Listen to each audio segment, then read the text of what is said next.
Okay. All right. Audio should be working now, guys.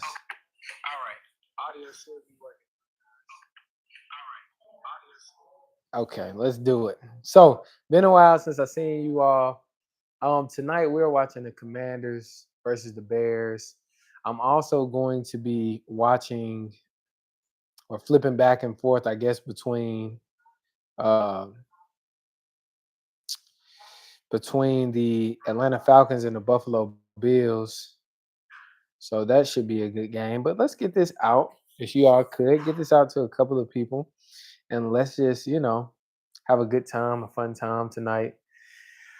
Got to be subscribed. I put something new on the channel. You have to be subscribed if you want to interact and engage, comment.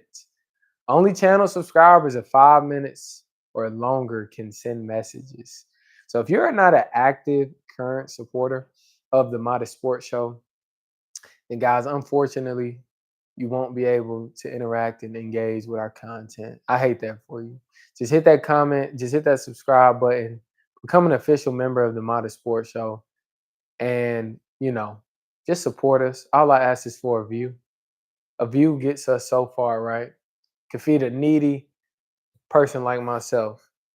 So let's get that done, guys. But aside from that, many things going on in college football, NFL football, a lot of topics. So let's get this out to a few people and let's just see if they will join so we can get some discussion and some dialogue going. And hopefully, I'm not just talking to myself tonight, but even if I am, that's okay. Drop some comments. Get this out to 5 people, man. Send it to 5 people. I feel like I haven't done this style of lives in almost a calendar year, right? I started doing some lives at the beginning of the college football season, recording those, or excuse me, doing those lives, kind of going breaking down film. We'll still be doing that. However, it was a little bit more challenging to get people like who aren't really football lovers, like people, because some people just like it for the fan experience, man. So I'm getting ready to get this sent out to a couple of people in hopes that they join tonight. If not, I completely understand. They may have some things going on, and that's okay. But if you can send this out to a couple of people, I would greatly appreciate that. So we can talk this evening, talk about what's been going on in college football. What are your thoughts on like James Franklin being fired? What's going on in Auburn?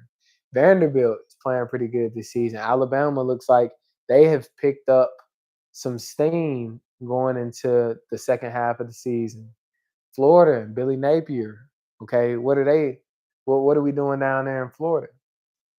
Okay, we got uh, DJ Lagway kind of had some early season struggles, but the defense has looked immaculate, much like Auburn, might I add.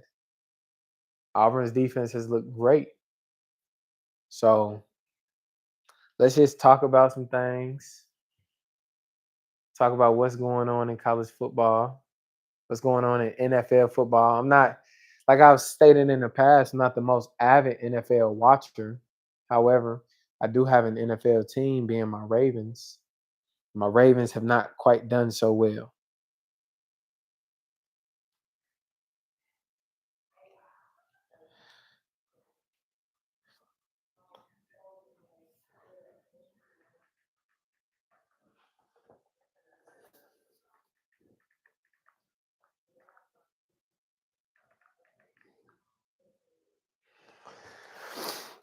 So so a cousin of mine said I cannot comment, but I want you to talk about how there is no way to watch a game and say, "Oh, I know who is going to win." Um, it's so unpredictable with college and NFL. So I think, uh, yeah, I think that's a good thing, right? I think it adds to some of the, I don't know, like it kind of adds some diversity versus these past few seasons. The past couple of seasons, we've been able to say this team, if Alabama is playing somebody, that's a for sure Alabama win. That's a for sure Georgia win. But the way NIL has molded and changed resculpted college football landscape, all these 5 stars, all these talented players can't just, you know, uh, what's the word I'm looking for? Like columnize to one said university or place. They kind of got to separate, space out the talent. People are getting different bags in different places. And so that's putting a lot more pressure, a lot more emphasis on, you know, other schools, other teams, other places to compete and actually be good. I think that's kind of what we just saw with Penn State, right? Penn State having somewhat of a talent, having somewhat of like a foundation, not being able to take it to another level. Penn State is kind of one of those traditional teams. They've been doing it since Alabama. Like the days of kind of like year in and year out, they're competing at a high level, just not being able to get over the hump because of teams like Ohio States and Alabama's, these bigger brand schools. And so, but that is I think that's essentially why. Where's Porter at? Let's get Porter. Okay. Let's get Porter on the call. Thank Porter, man. Porter, the football guy. He's the football guru.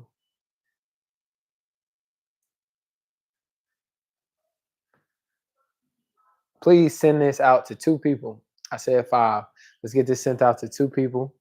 I would love to get everybody in here consistently, but I know like when I'm not doing this as consistent, right? It kind of collides with people's schedules and things like that. So let's continue. I'm gonna keep sending it out.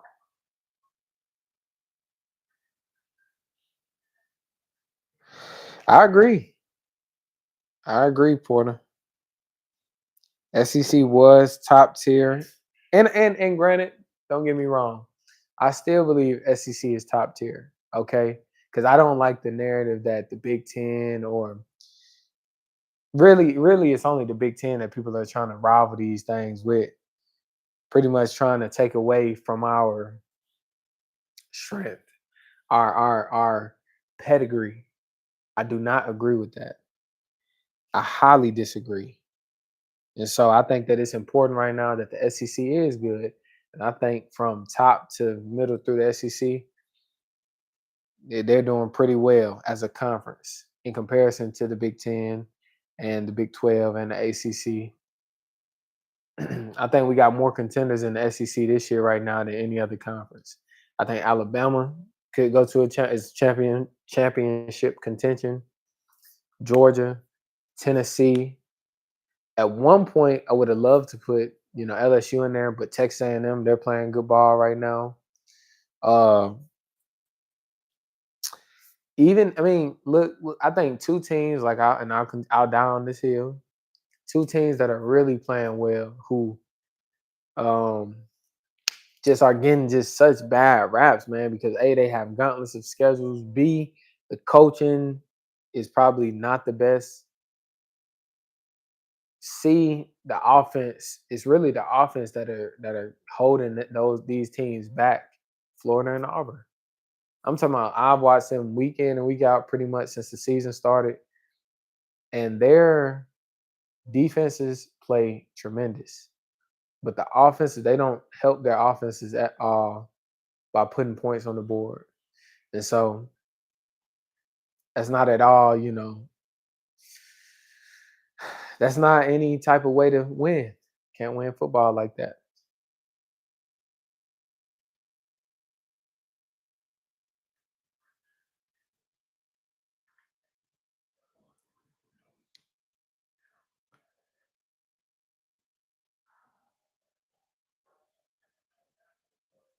But guys, I hope everybody has had a great day. Hope you had a great day. Let's look at some college football news. News in the college football world. So I saw today that Damari Austin at Auburn, he was a big contributor for that college football program. I don't know, I'm kind of touchy on the words. I don't know if they dismissed him. I don't know if he decided to leave at his own merit on his own merit. But he left, and according to a few things that I've seen today, um, he suffered an injury against Baylor earlier in the season, and apparently, I guess he had gotten healthy since then. That was one of their first games. However, he wanted to then, he was ready to kind of get back reinserted into the lineup. And I think Auburn, like we just spoke about offensively, have been kind of hit or miss. But I will say the guy that they have been getting the majority of the carries to, last name Cobb, number 23. He's a good back. I actually like his game. I think he has a quick burst. He can get to the second and third level quickly. Um, I also believe, he's not one defender can't tackle him. He's not necessarily a power back, but he can break tackles. And so I think there was kind of been like a challenge in that running back room. He didn't quite he hasn't DeMar that is hasn't gotten the carries that he would have liked. And so now um I think he went to Hugh Freeze today, pretty much asked for a red shirt. Hugh Freeze said no. And, I think Damari kind of having a sense of like discernment, like, man, I want to play. I want to finish the season. I want to play a complete football season where I'm the number one guy.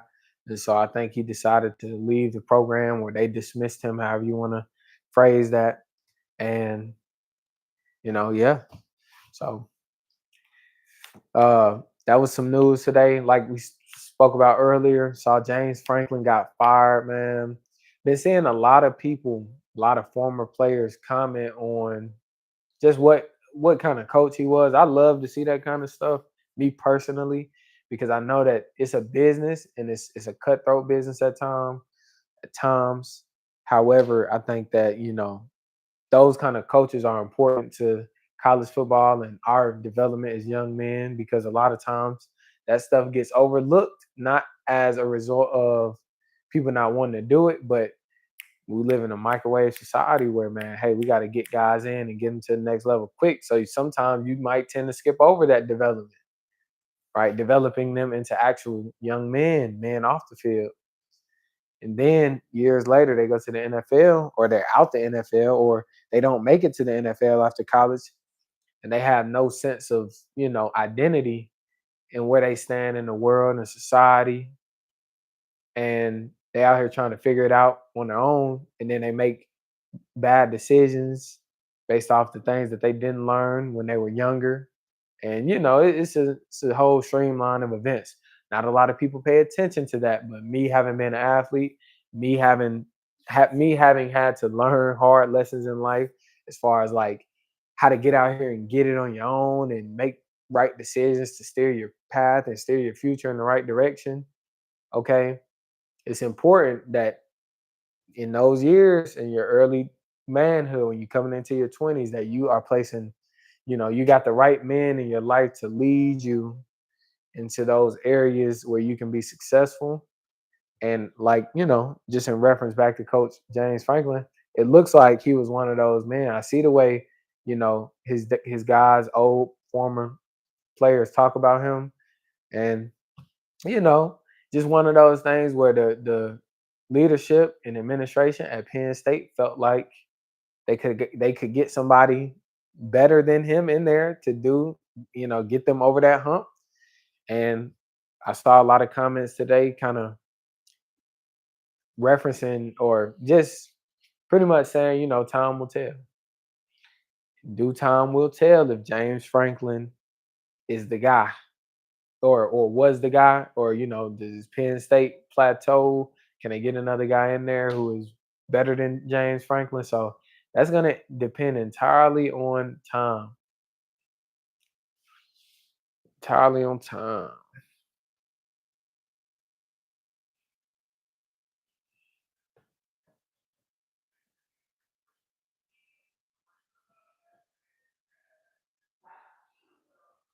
Yep. See, sitting this to two people, man. We gotta give them on here.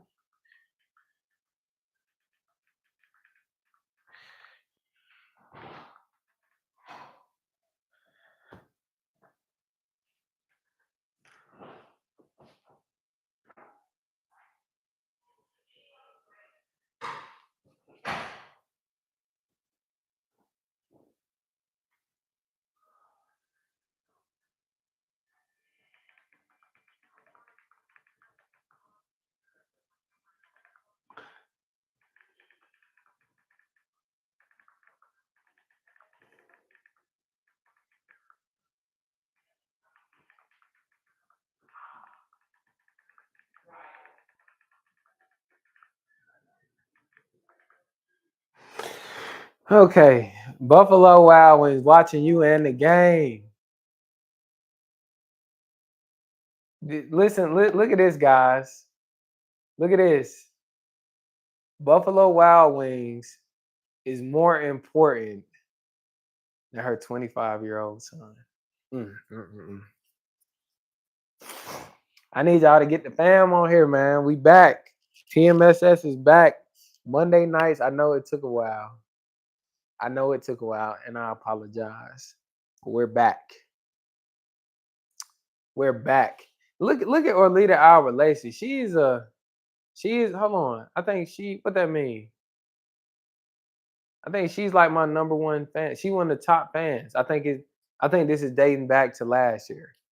This is dating back to her engagement and interaction last year. So, you know, if you want one of those pretty purple badges, you gotta be one of them ones. She 101.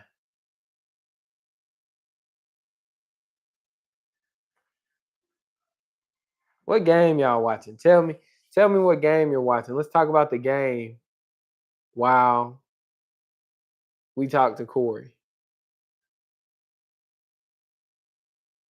But guys, if you want to comment and you want to interact, you have to be a subscriber.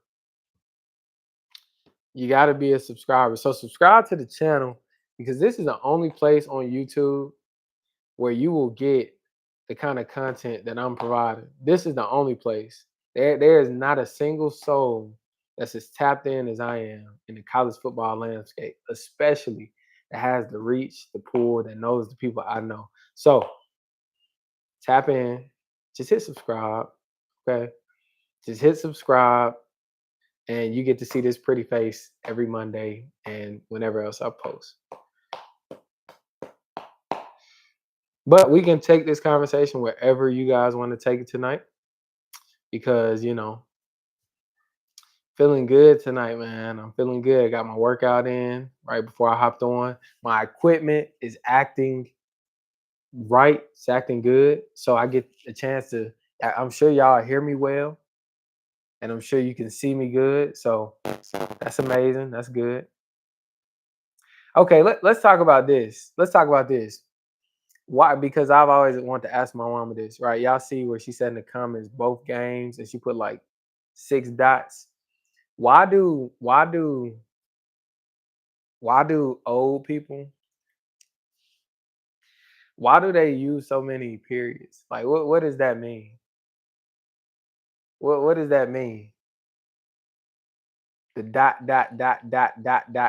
What that mean?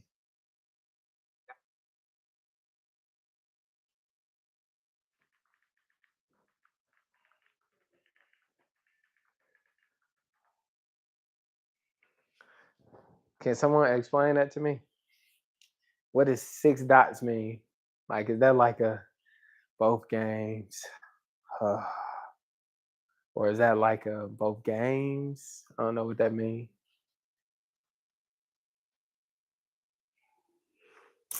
But we are watching the Bears and the Commanders also. I got good money on, let's see, on the on both games. On I got 2 legs on the Bears and the Commanders. I got 2 legs on the Falcons and the Bills. So let's go win some money on the night. And we got that streaming in the background while we talk to you guys.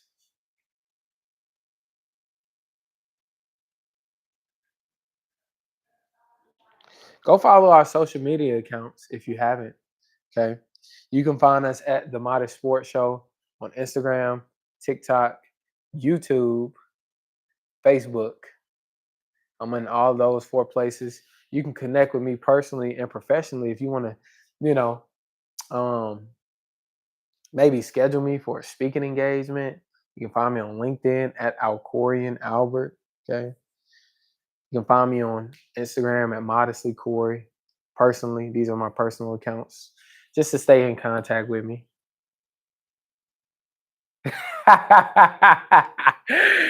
We'll discuss the dots when I don't have to be politically correct as a parent. Yeah, that's good stuff. I love when my mama get on these. It's good stuff. And then look, I could YouTube and update it so I could put a user in timeout. I could hide a user. Yeah, that's funny, man. But guys, like I said, stay connected with TMSS. I'm a fun guy, I think.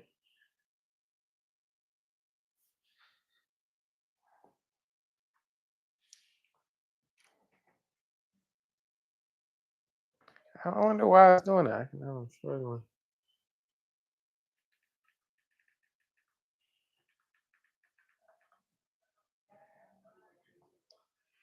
Got to make sure all our users have the ability to interact and engage with us the right way.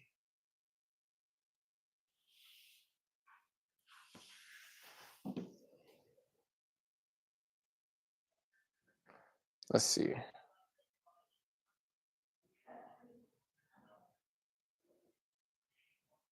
Subscribe, comment, share, live chat replays. Hmm.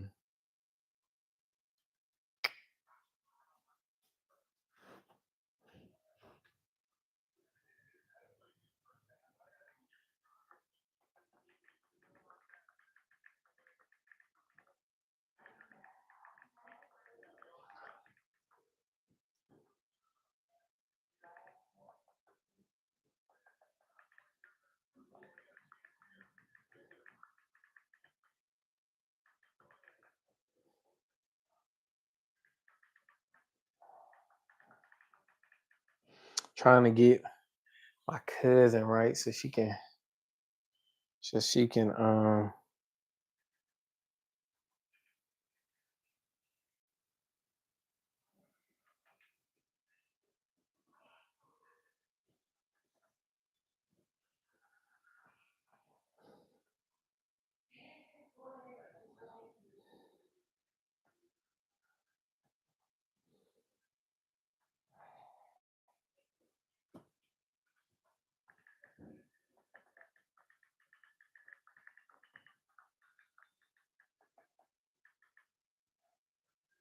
But yes, guys. So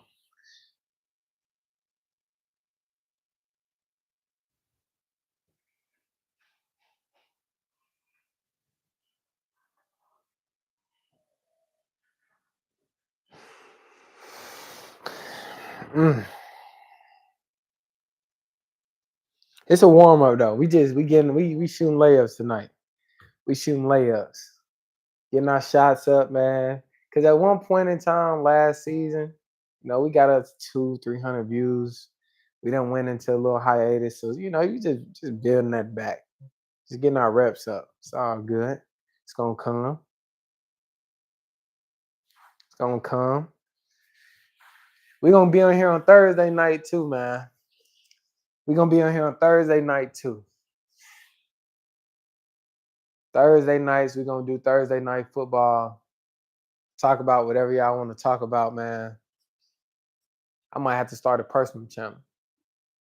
Might have to, get into some other topics outside of just sports. Talk about some other stuff.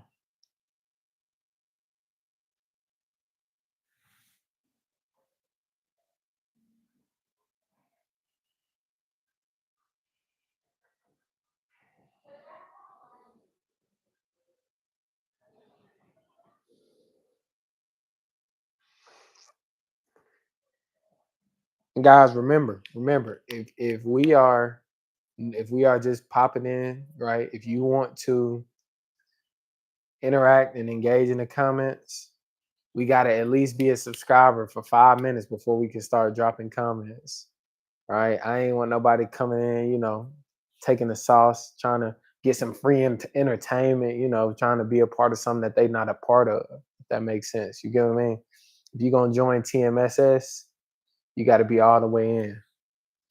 Can't be 1 foot in, 1 foot out.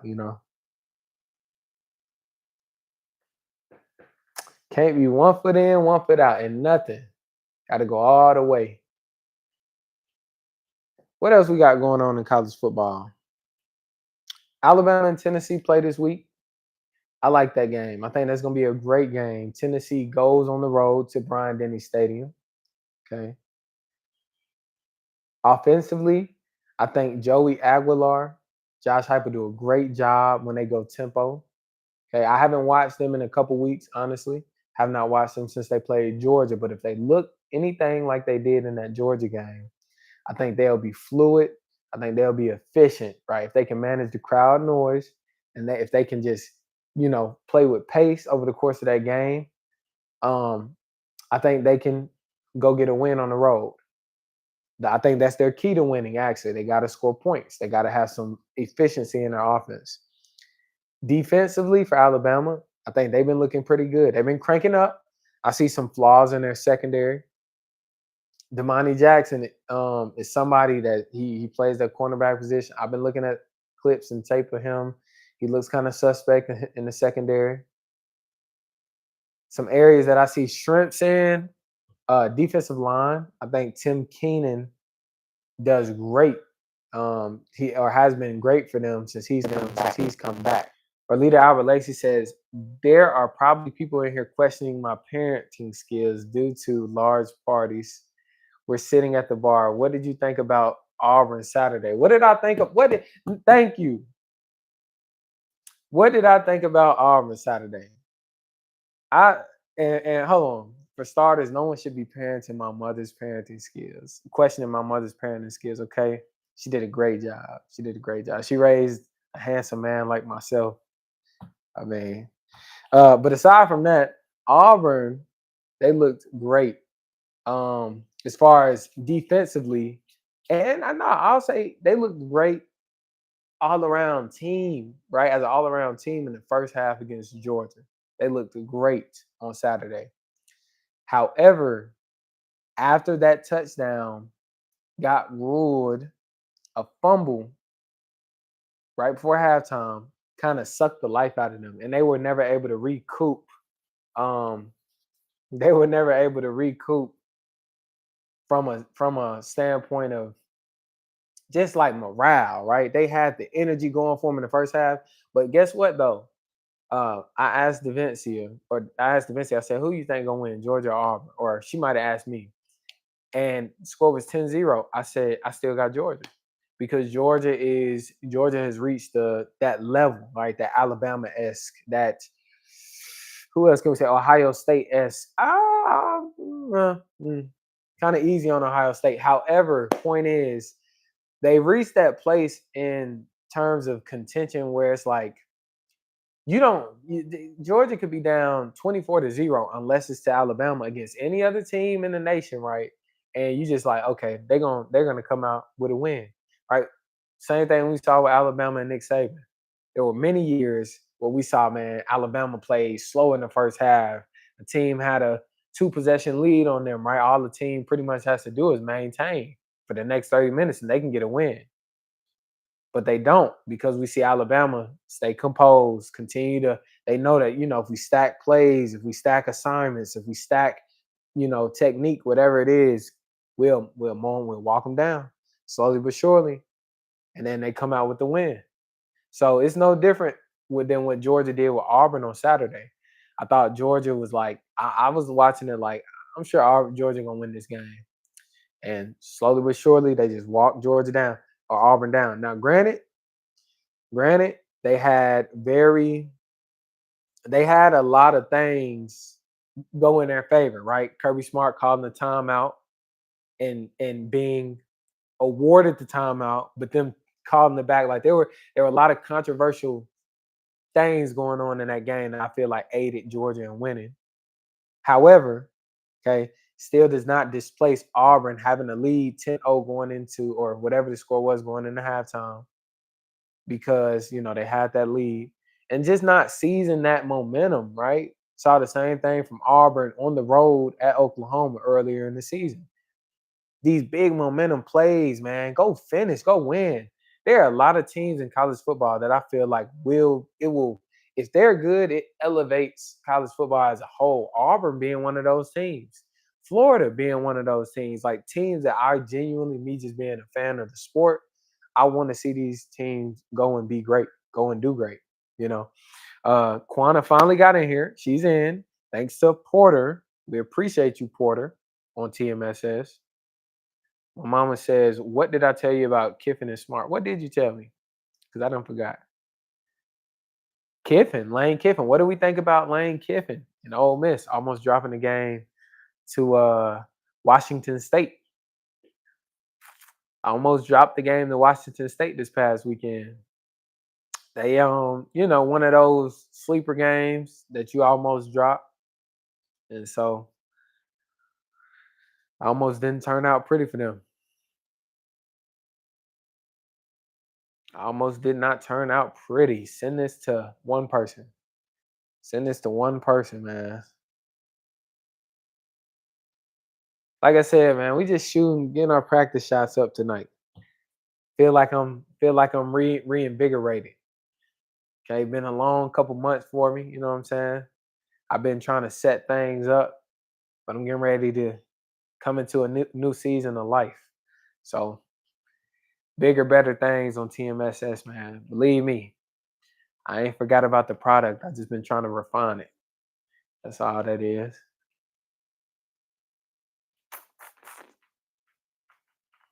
After halftime, they typically find a way to win, even if they are down. Yeah, that's but like I said, for Georgia, it's one of those things where if it's not Alabama, yes, but if it's if it's Alabama, because I thought surely, okay, Alabama going on the road, okay, to Georgia. I'm like, man, I'm like, they don't win that game. I did not have Alabama coming out and winning that game. Um, but Alabama, they just been, and granted, they didn't play well pretty much after halftime in that game either. But that's one again. If you're a Georgia team and you're playing, or if you're this Georgia team and you start off slow, okay, yeah, we might be able to walk them down in the second half if it's not Alabama, like we just saw when they played Alabama. Georgia, you know, yeah, we might, but a little too late. Georgia been stressing me out every game. Yeah, they Georgia been in some nail biters this season, and a couple they've gotten done. Auburn on the road, Tennessee on the road. Okay, couple, one they didn't. Alabama coming to them.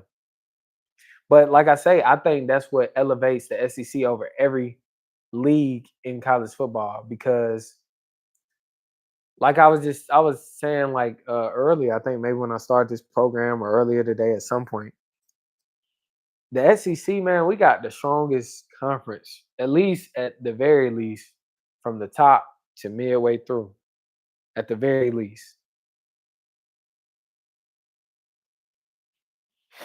And there's just not there's not a stronger conference.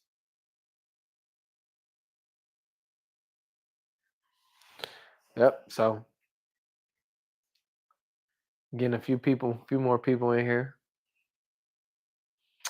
Getting a few more people in here. I'm not gonna have what the pastor say, man. I'm not gonna hold y'all long tonight. Not gonna hold y'all long. Just want to get some quality conversation, build some excitement as we get back into these Monday night talks. Get a few more people on here each week. Let's try to add a couple more folks.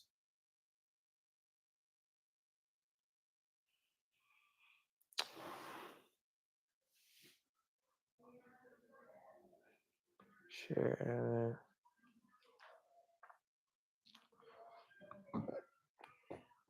I said this on my Facebook a couple days ago, but just because I'm thinking about it, I had somebody actually comment today. But I said, in this life, you got to build slow, steady, and intentional. Ain't gonna come all at once how you want it or envision it. You value it different when you level up slowly, earning your stripes at each level. Main objective is to just keep going.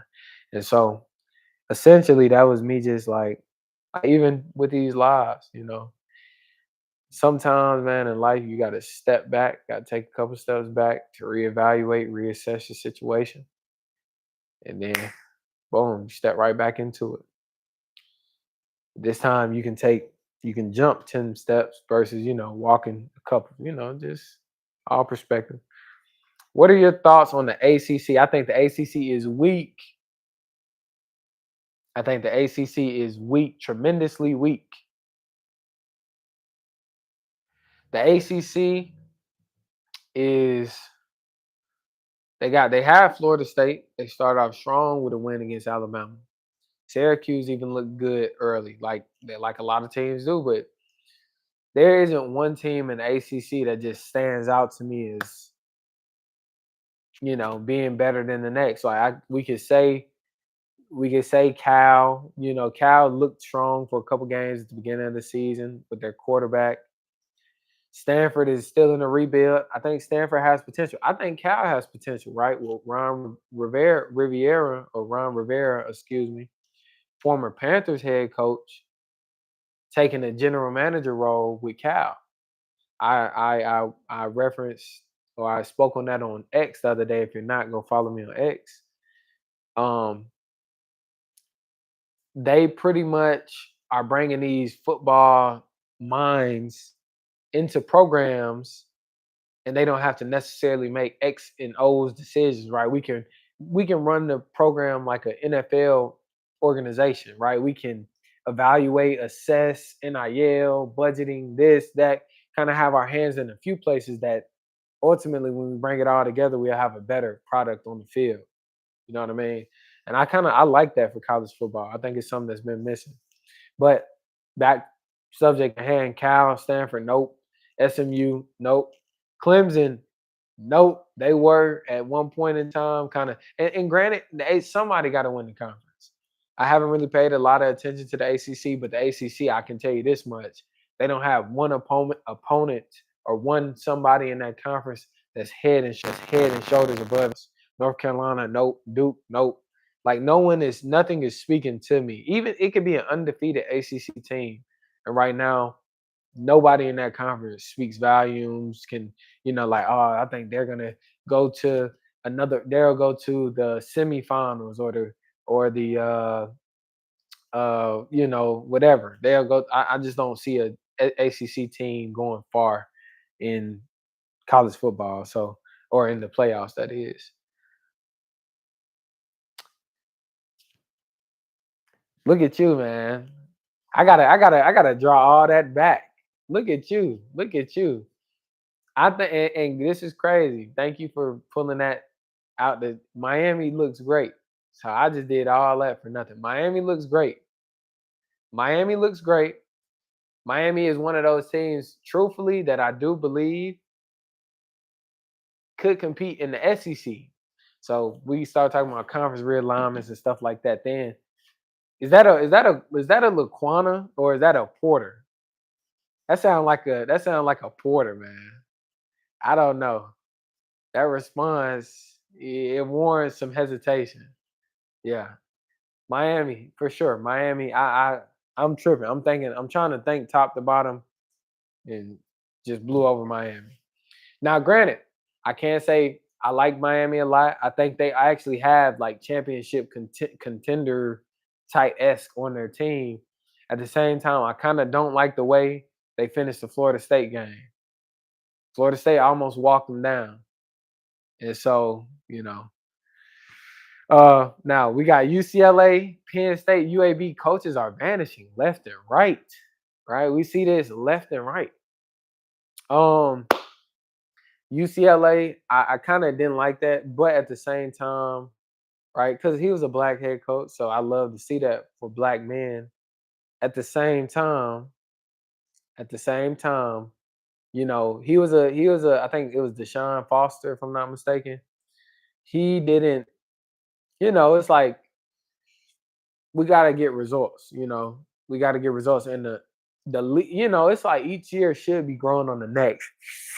If we go one season, we go 6-6, or let's say the first season I hire a coach, we go 2-10. Next season, I'm looking for 4. 5, 6 wins. Like we got to kind of be showing some level of like these are starting to build on top of each other. So UAB, it don't seem like a lot of these coaches just had any kind of serious like they took the job serious that they had, except for like we referenced James Franklin. I think he was a great coach. It's unfortunate because just couldn't win the big games, but I don't think that takes away from how he developed men. I think he was a great coach, and you see a lot of that outpour from his former players and their thoughts on him and who he was as a man. So I hope he lands. I think he'll get a good. I'm not quite sure. I know he was a receivers coach, and I think along his journey or whatever, but more offensive minded in a sense. But he'll get some other opportunities. He's gonna be okay. No fret, no worry. He gonna be all right. And like I was on the phone with my little brother earlier. He'll he'll get he'll make some good money until he get another opportunity. So he ain't got to be in no rush. Now I did see requirements of his some required like a requirement of his contract was in the case that he did get fired, he would have to like get a job. You know what I mean? So they're not going to just let him kind of chill out. He gonna have to go find another job. But I was saying if I was him, I might go and get a little analyst role at a school, right? Just let hang, just keep, kick it low key for a while. Maybe get back to my laurels and just kind of my principles and keep my head down. Kind of rebuild myself. That way, I'm still getting these fat checks from Penn State, and because Penn State, if he goes to another school and this information was acquired by Front Office Sports today. I read a post that they shared. If he goes and gets a job with another school, let's say he goes and gets another $1 million head coaching job, Penn State is only going to be responsible for the difference that the other school wouldn't be paying. So he's getting $8 million annually from Penn State. If he gets a job at UCLA head coaching, right, for 5 million. Penn State will only owe him 3 million, annually until I guess they, I don't quite know what the end date payment would be, but that's how that was structured. Leads me back to SEC. Will some of these coaches survive the remainder of the season? I hope they do, because like I was saying, and I know this is a cutthroat business. I know. And thank you, Mom. You're asking some great questions. Uh, I know it's a cutthroat business, and hate to see. I just hate to see people lose their jobs. At the end of the day, I know it's cutthroat, but it's like it's crazy to me that you have actual people, you have actual human beings, right? We wake up every day. Everybody that's in this chat, or somebody at least that wakes up and goes to work every day. Every day that we go to work, right? It's not gonna be your best day. You're not gonna have 100% day every day. Okay, we're gonna give our best effort. That don't mean you always execute on the job entirely, right? Ain't no different from college coaching. The only deal with college coaching is you get 12 opportunities that you're guaranteed at least 12 opportunities to go out and show what you can do. Okay. And that's pretty much where you make your money. At the same time, sometime in a case like James Franklin, you don't even get the 12 opportunities. And so, that's that. Uh, Quana or Porter asks, Saturdays in the South is straight SEC, so any given Saturday can be any SEC team game. That's real. That's real. Now, publicity is what changes it as far as coaching. I guess importance, or I don't know how we kind of view it. While that's true, I still stand on what I say. Like this is someone's job, and granted, I'm not saying cry them a river because they are millionaires and they are getting paid to do a very high demand job or in demand job. But I don't know. I just think it's crazy to me that I'll read comments on Twitter that might say, "Man, he can go to hell, fire him," or we gonna run him out of town. I'm like, bro, this is a human being, like with wife and kids and family. It's just crazy to me. That's all. because 10 times out of 10 they would see these people, they wouldn't really say these things. So, that's all I that's all I'm kind of hinting at with that. I think it's just crazy.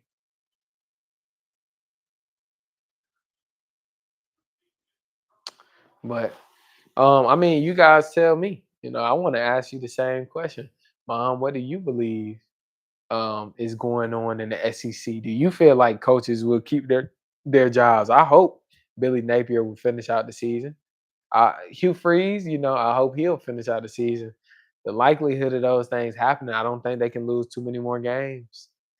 I think Hugh Freeze, especially, kind of is on a, and this might be controversial, but I think Hugh Freeze is on a hotter seat than Billy Napier because for the past 2, 3 seasons, Billy Napier has had some crazy schedules. He has had like back to back to back, like full on blitzes, okay, as far as his scheduling goes.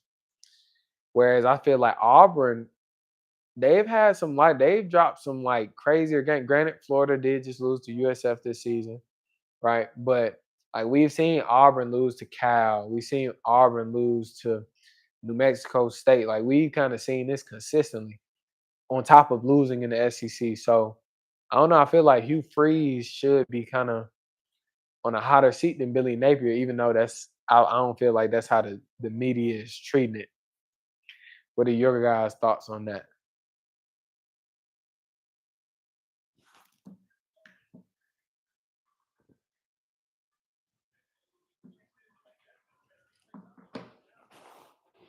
Yeah, though. Why you're at the bar, man? Billy is out of there. um, Mama, why you at Buffalo Wild Wings? Tell them go subscribe to the Modern Sports Show. Here in a couple weeks, guys, we're gonna have a different look in our studio. Okay, gonna have a different look. So I'm looking forward to that. Looking forward to like consistent backdrops, some synonymous with who Corey is and stuff like that. We're gonna get some memorabilia, all that good stuff. But I don't know, man. Hugh, being an offensive minded coach, he needs to step it up. I think Hugh, I continue to say this. I'll continue to say this. Okay. I'll continue to say this. We just saw Indiana beat Oregon on the road this past weekend. Okay. Fernando Mendoza, kid out of Cal. Kid out of Cal. And we saw, I mean, Cal beat Auburn with this kid. He should have had way more SEC teams coming and beating at his door this offseason. I don't know how coaches didn't see this guy's asset. 6'6", 6'5", big arm, can run. I thought he was gonna be the perfect guy for Auburn to go and get this offseason. I thought he would have been the perfect guy. Putting scheme and stuff aside, I feel like you should always sculpt and cater your scheme to the personnel that you have. But it was no reason, that this kid ended up in Indiana, coming from Cal, ended up in Indiana. And that's not saying Indiana, they're building. We know they're growing as a program. But Kurt Signetti was smart this offseason. Went and got that kid, poached him from Indiana. I just feel like his game in the SEC, dude, it would have been something similar to John Mateer. John Mateer, a little bit more, a little bit bigger, a little bit heavier. I feel like Fernando Mendoza would have came in though, would have kind of looked similar to him. John Mateer, man, had Oklahoma beating the brakes off Texas this past Saturday. However, Texas, they showed me a different side of them. Still feel like maybe John Mateer being hurt, coming back, that being his first game. Texas defense, no joke, no slouches. But I didn't feel like I didn't I felt like Oklahoma and Texas defense was evenly matched, and if push came to shove, Oklahoma's defense would have gotten to Texas's offense a little bit more. And if Oklahoma offense had found a little bit more rhythm and cohesion, a little bit more fluidity in that game, um, they would have saw a little bit. They would have played better, and I think they would have got the win. I will say if they go back and play that game again, I say, I'll pick Oklahoma again and win that game again. So that's that. But guys, before you get up out of here, I know I'm sitting steady right now. 5 viewers. I appreciate all 5 of you for watching tonight. Um, I'm getting ready to hop off. Before you hop off, be sure to like. I will see you guys Thursday and Monday. Every Thursday, every Monday, we're coming back with these lives throughout the week. Be thinking of some stuff to talk about. So that way we can come and we can bring more people with us. Y'all continue to drop it in the comments. Porter, create you a YouTube channel. So that way you can subscribe for your YouTube also. So you and Quana can be in the comments dropping questions. I appreciate y'all. Y'all have a wonderful evening. And I will see you on the next episode of the Modest Sports Show. Have a great night.